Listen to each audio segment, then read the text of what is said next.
தேன்கூடு வாசகர்களுக்கு அன்பின் வணக்கம்.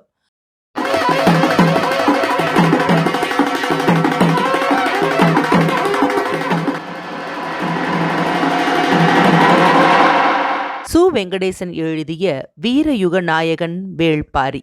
வாசிப்பவர் ரே. விஜயலட்சுமி. 2ஆம் தொகுதி, பாகம் 4, செருக்களம். அத்தியாயம் 99. எதிரிப்படையை சூழ்ந்து முற்றுகையிடுவது என்பது தாக்குதல் போரில் உச்சமானதோர் உத்தி. ஏறக்குறைய முழுமுற்றாக எதிரியை அழித்துவிட முடியும் என்ற நிலையில்தான் இப்படியோர் உத்தியை கையாள முடியும். பரம்பு படை வலுவிழந்த நிலையில் இல்லை.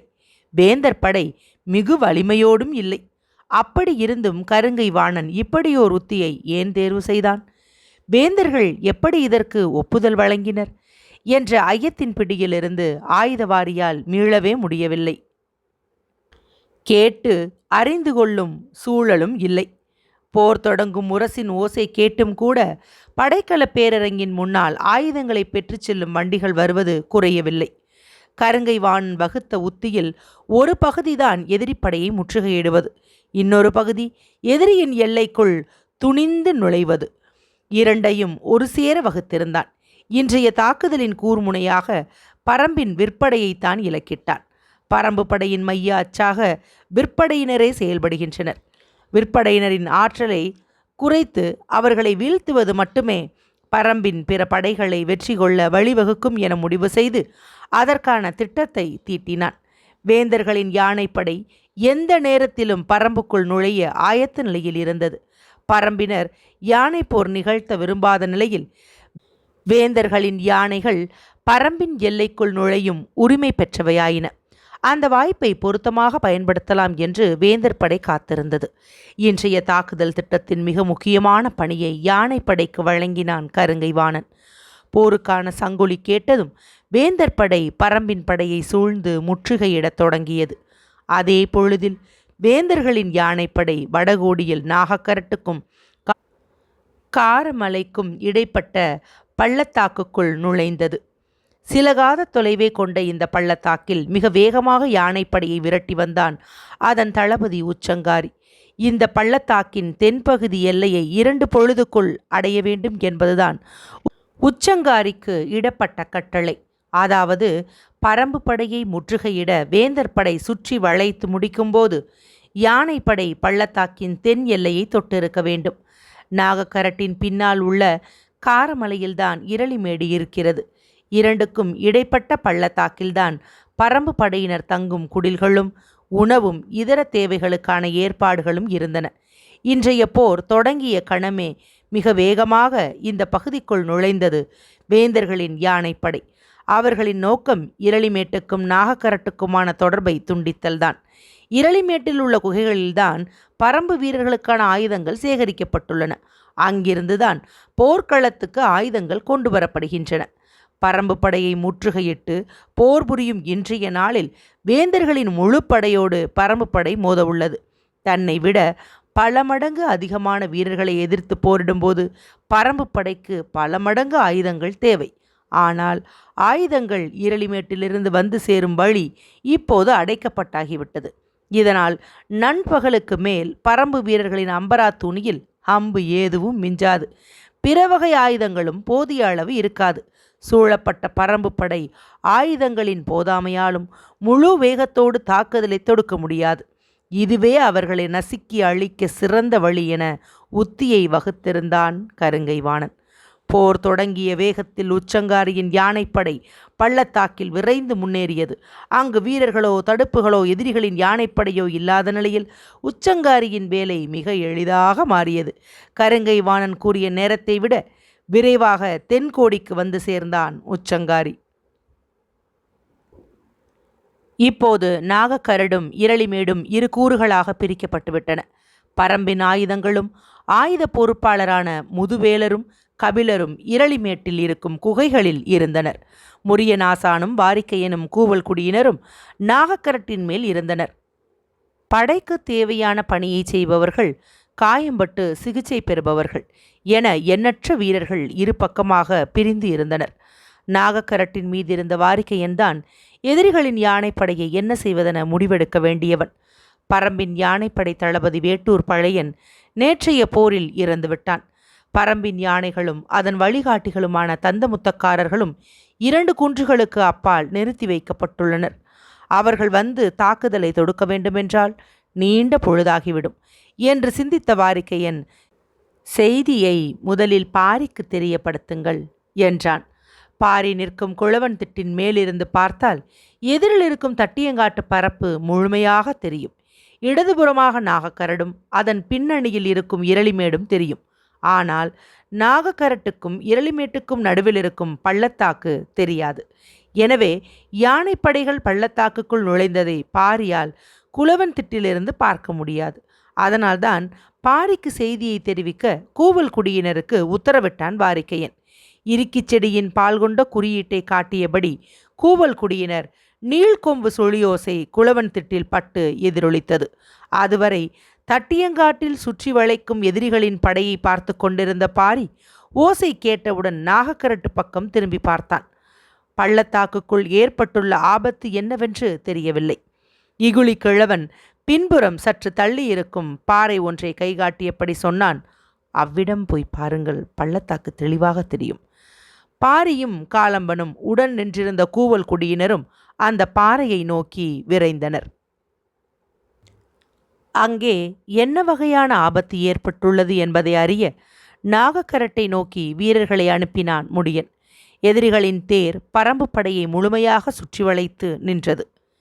ஈக்கி மணலில் இவ்வளவு குதிரைகளால் அதிக தொலைவு பாய்ந்தோட முடியாது என தெரிந்தும் படையை சுற்றி வளைத்து நிற்கிறான் என்றால் இவனுக்கு உரிய பாடத்தை நாம் புகட்டியே ஆக வேண்டும் என்று சொல்லியபடி குதிரையில் வேகமாக ஏறினான் முடியன்.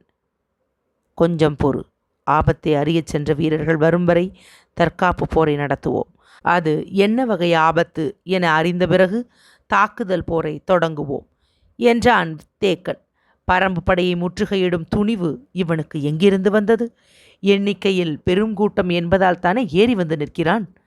பாறைகளை உருட்டும் பேய் காற்றை போல இவனின் படை வீரர்களின் தலைகளை உருட்டி தள்ளுவோம் என்று கத்தியபடி புறப்பட ஆயத்தமானான் முடியன்.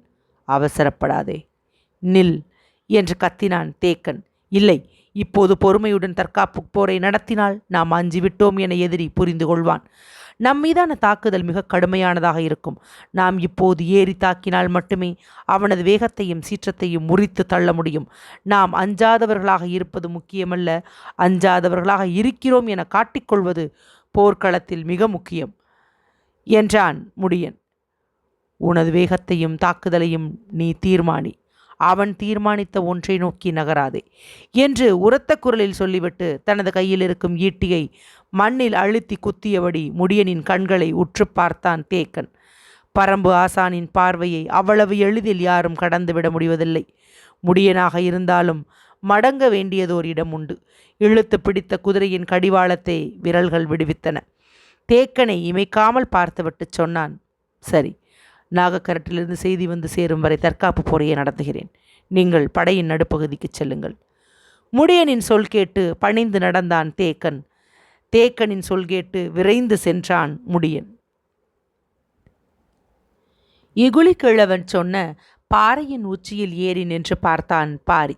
இரளிமேட்டுக்கும் நாகக்கரட்டுக்கும் நடுவில் யானைப்படை நிரம்பி நின்றது. தட்டியங்காட்டில் முழு படையையும் சூழ்ந்து தாக்க திட்டம் தீட்டியுள்ளனர். இன்னொருபுறம் ஆயுதங்களை போர்க்களத்துக்கு கொண்டு செல்ல விடாமல் தடுக்கும் உத்தியை செயல்படுத்துகின்றனர் என்று பாரி எண்ணிக்கொண்டிருக்கையில் காலம்பன் இறைஞ்சி கேட்கும் குரல் ஒலித்தது. நாங்கள் களமிறங்க இப்போதாவது அனுமதி வழங்கு பாரி. அனுமதிக்கிறேன், ஆனால் தட்டியங்காட்டுக்கல்ல, பள்ளத்தாக்குக்கு. பெருமகிழ்வடைந்தான் காலம்பன். திரையர்குளம் எதிரிகளின் யானைப்படையை முழுமுற்றாக அழித்தொழிக்கும் என்று சொல்லியபடி புறப்படப் போகிறவனை பார்த்து பாரி சொன்னான், நான் யானைப்படையை அழிக்கச் சொல்லவில்லையே. அதிர்ந்து நின்றான் காலம்பன். இப்போது அந்த படையை அழிக்க வேண்டிய தேவையேதும் நமக்கில்லை. இரளிமேட்டிலிருந்து தட்டியங்காட்டுக்கு ஆயுதங்களை கொண்டு செல்ல வழிவகுத்தால் போதும். எனவே யானைப்படையோடு நாம் போரிட வேண்டாம். வேறென்ன செய்வது என காலம்பன் கேட்க, அணங்கன் எங்கே என்றான் பாரி. காலம்பனுக்கு புரிந்தது. பின்புறம் இருந்த மலைக்குன்றை காட்டி, பெருங்காட்டெருமை மந்தையோடு அந்த குன்றில் நிற்கிறான் அனங்கன்.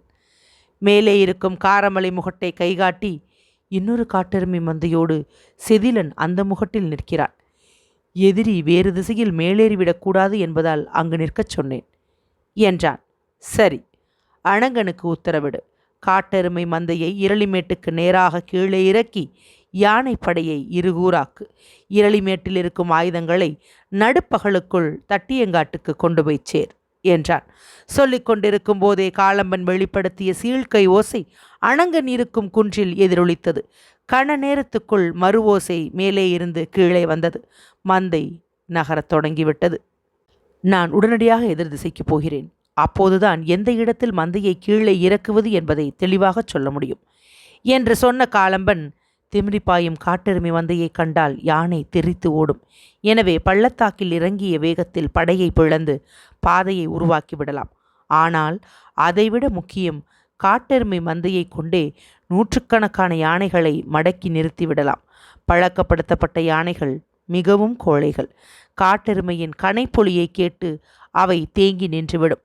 எந்த பாகனாலும் நகர்த்தி செல்ல முடியாது. எண்ணற்ற யானைகளை நாம் வசப்படுத்தி பயன்படுத்தி கொள்ளலாம் என்றான். நம்மிடம்தான் போதுமான யானைகள் இருக்கின்றனவே, பிறகு நமக்கு எதற்கு யானைகள் என்றான் பாரி. தந்தமுத்துக்காரர்களிடம் 40-50 யானைகள் தான் இருக்கின்றன என்று கேள்விப்பட்டேன். அவை போதுமா? சின்ன சிரிப்போடு பாரி சொன்னான். நீதான் பழக்கப்படுத்தப்பட்ட யானைகளை கோழைகள் என்று சொல்லிவிட்டாயே, பிறகு எப்படி நம் படையில் அவற்றை சேர்க்க முடியும்? என்ன சொல்வதென்று தெரியவில்லை. சரி என தலையாட்டியபடி எதிர் திசையில் உள்ள மலை நோக்கி ஓடத் தொடங்கினான் காலம்பன். தற்காப்பு போரை தொடங்கினான் முடியன். வேந்தர்களின் படையோ முழு வேகத்தோடு தாக்குதலை தொடங்கியது. காலையில் பள்ளத்தாக்குக்குள் யானைப்படை முழுமையும் சென்றதை உறுதிப்படுத்திய பிறகுதான் தட்டியங்காட்டு போர் முனைக்கு வந்தான் கருங்கை வாணன். தனது படையின் தாக்கும் உத்தியை 3ஆக பிரித்தான். நெற்றி பகுதியே வலிமையான தாக்குதலை முன்னெடுக்கும் ஆற்றல் வாய்ந்தது. அதற்கு அவனே தலைமையேற்றான். வலக்கை பகுதியில் இருந்த படைப்பிரிவுக்கு துடும்பனையும், இடக்கை பகுதியில் இருந்த படைப்பிரிவுக்கு உருமன் கொடியையும் தலைமை ஏற்கச் செய்தான். கருங்கை வாணன் நெற்றிப்பகுதியின் முன்படையில் வந்து நின்றதும் முடியனும் அந்த திசையையே தேர்வு செய்தான். வலக்கை பக்கம் இரவாதனையும் இடக்கை பக்கம் உதிரனையும் தலைமை ஏற்கச் செய்தான். தாக்குதல் தொடங்கிய கணமே வேந்தர்களின் படை ஆற்றலின் உச்சத்தை வெளிப்படுத்தி கொண்டிருந்தது. தட்டியங்காட்டு போரில் எதிரியை வீழ்த்த இன்றைய நாளே சிறந்தது என உறுதியாக நினைத்தான் கருங்கை வாணன். நிறைந்த அவையில் தன்னை அவமானப்படுத்தியவர்களுக்கு தான் யார் என்பதை மெய்ப்பிக்கும் நாளாக இந்த நாளை கருதினான். கூட்டுப்படை தளபதி முன்களப்போருக்கு வருவது எந்த விதத்திலும் அறிவுடைமையாகாது. ஆனால் தெரிந்தே இன்று முன்களத்துக்கு கருங்கை வாணன் வந்துள்ளான். அவனது முக்கியமான இலக்கே விற்படைதான். பரம்பின் விற்படை இடக்கை பக்கம் நிற்கிறது. அந்த திசையில் வேந்தர் படைக்கு உருமன் கொடியை தலைமையேற்கச் செய்தான். வேந்தர் படையின் மிக வலிமையான கவச அணி வீரர்களின் 10க்கும் மேற்பட்ட சேனை முதலிகளை உருமன் கொடிக்கு கீழே நிறுத்தினான். பரம்பின் விற்படையினர் என்ன தாக்குதல் நடத்தினாலும் கவச அணி வீரர்களை ஒன்றும் செய்ய முடியாது. வேந்தர் படையை தடுக்க அம்புகளை பொழிந்து தள்ளுவர். நண்பகலுக்குள் அம்பு கட்டுகள் தீர்ந்து போக பரம்பு படை கையேறு நிலையில் நிற்கும். அதே நேரம் பரம்பின் விற்படையை எதிர்த்து வலிமையான தாக்குதல் நடக்கிறது என்பதை மற்றவர்கள் அறியாமல் இருக்க கருங்கை வாணன் தானே நெற்றிப்பக்கம் உள்ள படைக்கு தலைமையேற்றான்.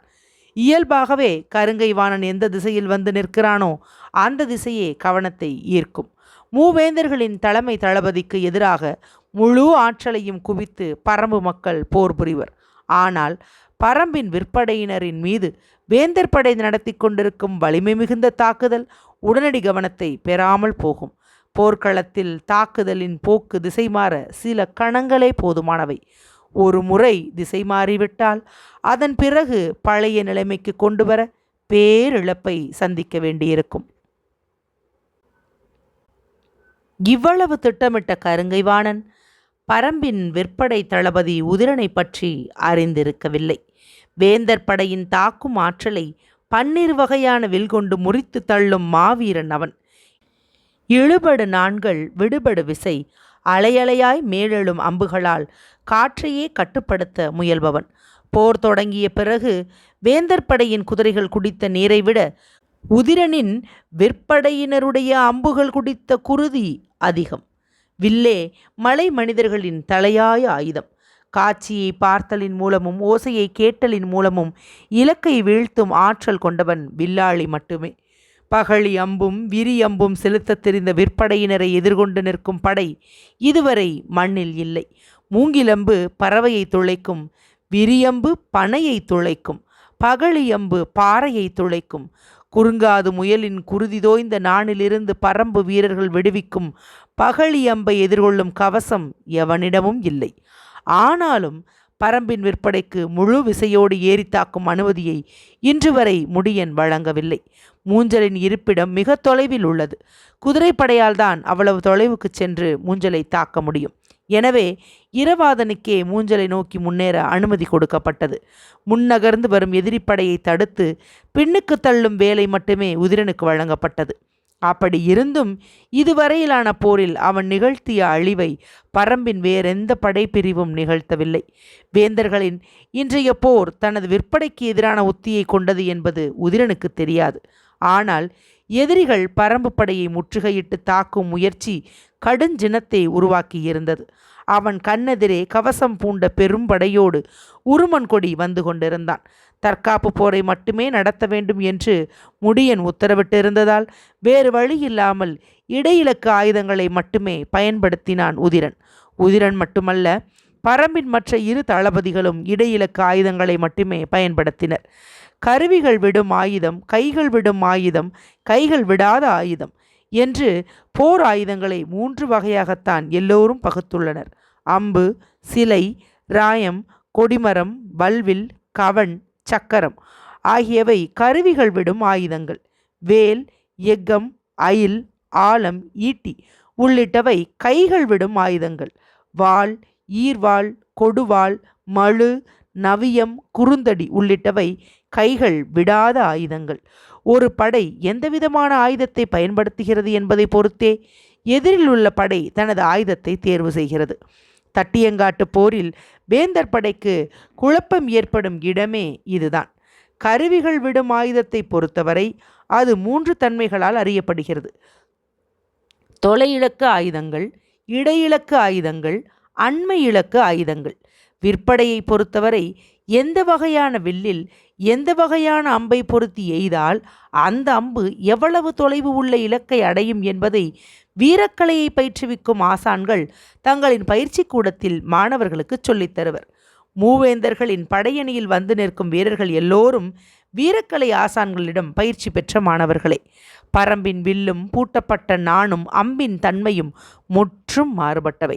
அதாவது பரம்பினர் பயன்படுத்தும் இடையிலக்கு ஆயுதங்கள் செல்லும் தொலைவுக்கு வேந்தர் படையின் தொலை இலக்கு ஆயுதங்கள் செல்வதில்லை. எனவேதான் தற்காத்து போர்புரி என்று முடியன் சொன்னதும் உதிரன் இடையிலக்கு அம்புகளை மட்டும் பயன்படுத்த தனது அணிக்கு உத்தரவிட்டான். ஆனால் அந்த தொலைவே வேந்தர்களின் விற்படையால் அம்பெய்த முடியாத தொலைவாக இருந்தது. அதனால் பரம்பு படையினர் தொலை இலக்கு அம்புகளை பயன்படுத்துகின்றனர் என்று நினைத்த உருமன் கொடி எவ்வளவு தொலைவு முன்னேற முடியுமோ அவ்வளவு தொலைவுக்கு முன்னேறி தாக்கச் சொல்லி உத்தரவிட்டான். இதனால் பரம்பு படை தாக்கி அழிக்கும் பொறிக்குள் வந்து நின்று கொண்டு போரிட்டு கொண்டிருந்தது வேந்தர் படை. தற்காப்பை விடுத்து தொலை இலக்கு அம்புகளை பயன்படுத்த முடியன் எப்போது உத்தரவிடுவான் என்று ஒவ்வொரு கணமும் எதிர்பார்த்திருந்தான் உதிரன். அதே தவிப்போடு இருந்தான் இரவாதன். நாகக்கரட்டுக்கு செய்தி கேட்கப் போன வீரன் திரும்பி வந்து முடியனிடம் நிலைமையை சொன்னான். காட்டெருமைகள் பாதை வகுத்த பிறகுதான் ஆயுதங்களை தட்டியங்காட்டுக்கு கொண்டு வந்து சேர்க்க முடியும். அதற்கு நண்பகலை கடந்து 2 பொழுது ஆகலாம். அதுவரை இருப்பதை கொண்டு எதிரிகளை சமாளியுங்கள் என்று வாரிகையன் சொல்லியதை கூறினான். நிலைமையை தெரிந்த பிறகு முடிவெடுப்போம் என்று தேக்கன் சொன்னது எவ்வளவு சரியானது என்று உணரும்போதே முடியனுக்கு அடுத்த கவலை தொடங்கியது. நண்பகல் கடந்து 2 பொழுது வரை தற்காப்பு போரில் இழப்புகள் இல்லாமல் நீடிப்பது மிகவும் கடினமான ஒன்று. எனவே வேறு வழி என்ன என சிந்தித்தான். உதிரனையும் இரவாதனையும் தேக்கன் இருக்கும் நடுப்பகுதிக்கு வரச் சொல்லி செய்தி அனுப்பிவிட்டு தானும் பின்னகர்ந்தான். பரம்பின் முன்கள வீரர்கள் ஆவேசத்தோடு போரிட்டு வேந்தர் படையை சமாளித்து கொண்டிருந்தனர். போர் தொடங்கி 10 நாழிகை கூட ஆகவில்லை. ஆனால் இன்னும் 10 நாழிகைக்கு மேல் நிலைமையை சமாளித்தாக வேண்டும். அது முடியுமா என்பது பெரும் கேள்வியாக எழுந்தது. வேந்தர் படையின் ஒட்டுமொத்த வீரர்களும் இன்றைய போரில் தாக்குதலை நடத்தி கொண்டிருக்கின்றனர். காற்றில் இடைவெளியின்றி அம்புகள் பறந்து கொண்டிருக்கின்றன. பரம்பு படை முடிந்தளவுக்கு சமாளித்து போரிட்டு கொண்டிருக்கிறது. ஆனால் புதிதாக ஆயுதங்கள் வந்து சேராத நிலையில் இருப்பதை குறைத்து பயன்படுத்தும் சூழல் உருவானால் வேந்தர் படையின் கை ஓங்கும் நிலை உடனடியாக உருவாகும். அது இழப்புகளை அதிகப்படுத்தும் வாய்ப்புண்டு. இன்னும் 10 நாழிகைக்கு இதே வேகத்தோடு போரிட நம்மிடம் ஆயுதங்கள் இல்லை. வேறென்ன செய்வது என்று ஆலோசனை கேட்டான் முடியன். கட்டளைகளை கண நேரத்துக்குள் நிறைவேற்றும் பயிற்சி கொண்ட உதிரனும் இரவாதனும் களத்தின் மேலெழும் கேள்விக்கு முன் திகைத்து நின்றனர். குருதி குடிக்கும் வெறி மட்டுமே அவர்களின் கண்களில் கனன்று கொண்டிருந்தது. எல்லாவற்றுக்குமான விடையை சிந்தித்து வைத்திருந்தான் தேக்கன். படையின் நடுப்பகுதியில் நின்று போர்க்களத்தின் மொத்த செயல்பாட்டையும் கவனித்த அவன் சொன்னான், நம்மிடம் இருக்கும் ஆயுதங்கள் இன்னும் 5 பொழுதுக்கு மேல் தாங்காது. எனவே வேந்தர் படையை எதிர்த்தாக்குதல் நடத்தி நீண்ட நேரம் சமாளிக்க முடியாது. வேறென்ன செய்வது என விரைந்து கேட்டான் இரவாதன். அவர்கள் தாக்குதல் வேகத்தை குறைத்தால் மட்டுமே நம்மால் நிலைமையை சமாளிக்க முடியும். அவர்களின் மீது வலிமையான எதிர்த்தாக்குதல் செய்ய போதிய ஆயுதங்கள் இல்லை. பிறகு எப்படி அதை செய்வது என கேட்டான் உதிரன். அவர்களின் கவனத்தை திசை திருப்புவதன் மூலமும் குழப்பத்தை உருவாக்குவதன் மூலமும் அவர்களின் வேகத்தை மட்டுப்படுத்த முடியும். என்ன செய்ய வேண்டும் என்று கேட்டான் முடியன். காலையில் நீ சொன்னதை இப்போது செய்ய வேண்டும். மூவரும் கூர்ந்து கவனிக்க தேக்கன் சொன்னான், இரவாதனின் குதிரைப்படைக்கு முன்னேறி தாக்கும் அனுமதியை கொடு. சூழ்ந்திருக்கும் வேந்தர் படையின் எந்த ஓர் இடத்தையும் பிளந்து கொண்டு அவனால் வெளியேற முடியும். நமது குதிரைப்படையின் வேகமும் வீச்சும் எதிரிகளின் கனவிலும் நடுக்கத்தை உருவாக்கக்கூடியவை. உதிரனின் விற்படை தற்காத்து போரிடட்டும். நெற்றியில் தாக்குதல் நடத்தி கொண்டிருக்கும் நீ படையை பின்வாங்கச் செய்து நான் இருக்கும் இந்த இடம் வரை வந்துவிடு. உன்னை எதிர்த்து போரிடும் கருங்கை வாணனின் அணி வேகமாக முன்னேறி வரும். அப்போது நீ இந்த இடம் விட்டு அகன்றுவிடு. நானும் ஈங்கையனும் இங்கு தலைமையேற்று நின்று கொள்கிறோம். அவன் இங்கு வந்து சேரும் நேரம் இரவாதனின் குதிரைப்படை எதிரிகளின் முற்றுகையை உடைத்து மூஞ்சலில் போய் தாக்குதலை தொடங்கியிருக்கும். இங்கு வந்து சேரும் கருங்கை வாணன் என்னை பார்க்கும்போதே பின்னணியில் மூஞ்சலை தாக்க பெருந்திட்டம் நடந்து கொண்டிருக்கிறது என நினைப்பான். நான் கொடுக்கும் ஓசையின் மூலம் அவன் அதை மேலும் உறுதிப்படுத்திக் கொள்வான். அவனது கவனம் முழுவதும் மூஞ்சலை நோக்கி திரும்பும். அந்நிலையில் நம் படைகள் எல்லா திசைகளிலிருந்தும் கூவல் ஒளிகளை எழுப்பிக்கொண்டே இருக்க வேண்டும். அவனது குழப்பம் பல மடங்கு அதிகமாகும். அந்நிலையில் தொடர்ந்து தாக்கி முன்னேற படைகளை அனுமதிக்க மாட்டான். தற்காப்பு போருக்கு மாறுவான் அல்லது சற்றே பின்னேறி நிற்பான். அவனுக்குள் ஏற்படும் குழப்பம் மூஞ்சலில் நடக்கும் தாக்குதலின் தன்மையை முழுமையாக அறிந்த பிறகுதான் நீங்கும். அந்த கால அளவு போதும் நாம் நிலைமையை சமாளிக்கவும் ஆயுதங்கள் வந்து சேரவும் என்றான் தேக்கன். தேக்கன் சொல்வதை பணிந்து கேட்டான் முடியன். தேக்கன் சொல்லியதும் பாய்ந்து விரைந்தனர் இரவாதனும் உதிரனும். கற்களும் பாறைகளும் உருண்டன. சிறு மரங்களும் கொப்புகளும் உடைந்தன. கணைப்பின் பேரொளியால் காடே நடுங்குவது போல் இருந்தது. இரளிமேட்டில் இருந்தவர்கள் இடது பக்கமாக திரும்பி பார்த்தனர். மூக்கு விடைத்து கனைத்தபடி பள்ளத்தாக்குக்குள் பாய்ந்து இறங்கின காட்டெருமைகள். இரும்பினும் கடுமை கொண்ட அவற்றின் நெற்றி யானைகளின் ஆள் நினைவுக்குள் பதிந்தவை. தலையில் திருகி நீண்டிருக்கும் பெருங்கொம்புகளை ஆட்டியபடி மந்தையை வழிநடத்தும் காட்டெருமை சீறி பாய்ந்தது. அணங்கன் அதன் அருகே ஒளி குறிப்புகளை கொடுத்தபடி ஓடிக்கொண்டிருந்தான். உள்காட்டிலிருந்து ஒற்றை காட்டெருமை வருவதுதான் முதலில் தெரிந்தது. பின்னால் அணங்கன் ஓடிக்கொண்டிருப்பதை கபிலர் மட்டும் கவனித்தார். சிறிது நேரத்தில் பெருமந்தை ஒன்று கீழ்நோக்கி இறங்கியது. காட்டையே சரித்து இறங்கும் அதன் வேகத்தை பார்த்தபடி இருந்த முதுவேலர் சட்டென திரும்பி பள்ளத்தாக்கை பார்த்தார். அடர்த்தியாக அணிவகுத்து நின்று கொண்டிருந்த யானைகள் முன்னும் பின்னுமாக மிரண்டு ஓடத் தொடங்கின. யானை பாகர்களும் மேலே இருக்கும் போர் வீரர்களும் ஏதேதோ செய்தனர். ஆனால் கண நேரத்துக்குள் யானைகளை காட்டின் நினைவுகள் ஆக்கிரமிக்கத் தொடங்கின. இறுகிய பாறை போன்ற உடலும் இரும்பென முன்னெற்றியும் இணையில்லாத கொம்புகளும் கொண்ட காட்டெருமைகள் தாவி குதித்து வரும்போது தளர்ந்த சதையும் தொங்கும் தோலும் கொண்ட யானைகள் தம் தந்தங்களை மட்டும் நம்பி நின்றுவிட முடியாது. கனைப்பொலியை காதில் கேட்ட கணத்திலேயே பிளிரல் தொடங்கியது. பிளிரல் ஓசையால் காடே கலங்கியது. நாலாபுரமும் பாகன்களும் வீரர்களும் தூக்கி வீசப்பட அணங்கன் பள்ளத்தாக்கின் பாதி தொலைவில் போய்க் கொண்டிருந்தான். இரளிமேட்டிலிருந்து முதுவேலரும் கபிலரும் பார்த்து கொண்டிருந்தனர். எறும்பு கூட்டத்துக்கு இடையே இழுத்து கோடு போடுவது போல எதிர்கொண்டு நிற்க எதுவும் இல்லாமல் பிளந்து உள் நுழைந்து கொண்டிருந்தன காட்டெருமைகள். குகைக்குள் இருக்கும் ஆயுதங்களை திரையர்கள் தூக்கிச் செல்லத் தொடங்கினர்.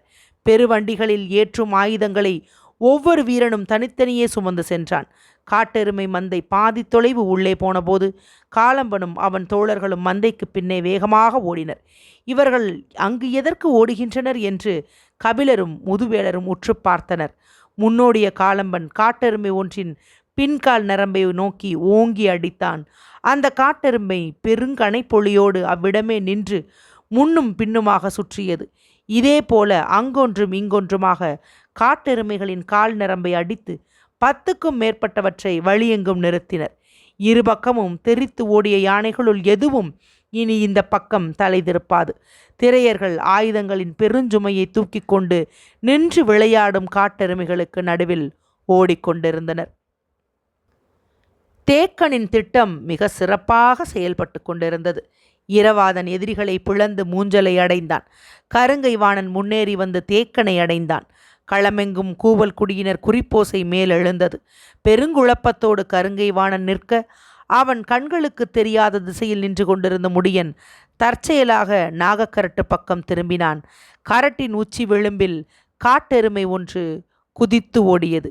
பார்த்த கணத்தில் முன்னேறி தாக்கும் பேரோசையை வெளிப்படுத்தினான் முடியன்.